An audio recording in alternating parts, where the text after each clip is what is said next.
Hey guys, so I just loaded 2020.48.26 on my Model 3, and I noticed that you can set it to be the horn as a sound, but when you go to drive, it'll automatically turn back to the horn sound. But if you go into the emissions, you can set it to the outside of your car and set it to fart on demand. So when you click this,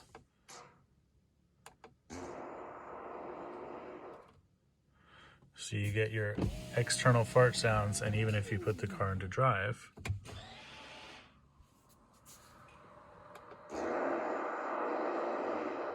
you can still fart.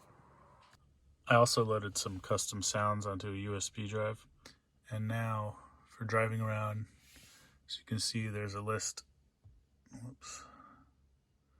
of the extra sounds I put on here. So I just put car sounds on for now just to try it out.